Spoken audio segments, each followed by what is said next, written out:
कोल्हापूरमधल्या तामगाव ग्रामस्थांचं रस्ता खुला करण्याच्या मागणीसाठी सध्या आंदोलन सुरू आहे। विमानतळा शेजारचा रस्ता हा खुला करावा अशी या ग्रामस्थांची मागणी आहे आणि त्यामुळे ग्रामस्थ चांगलेच आक्रमक झालेले दिसतात। विमानतळ विस्तारीकरणामध्ये रस्ता बंद झाल्यामुळे वाहतुकीसाठी देखील मोठी अडचण येते आणि या आंदोलनाच्या दरम्यान पोलीस आणि संतापलेले आंदोलक यांच्यामध्ये चांगलीच बाचाबाची देखील झाली आहे।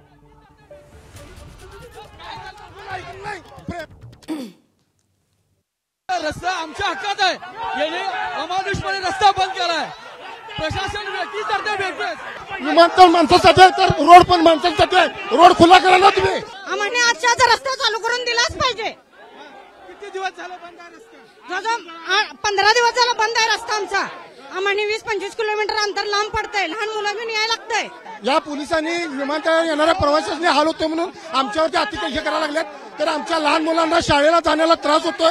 रोड चालू करा म्हणतोय तर चालू करण्यात आल्यात। ही दादागिरी पोलिसांची का सांग करायची? आता आम्ही यांना निवेदन देणार, त्यांनी जर नाही ऐकलं तर आम्ही बांधलेली भिंत पाडणार आहे। एबीपी माझा, उघडा डोळे बघा नीट।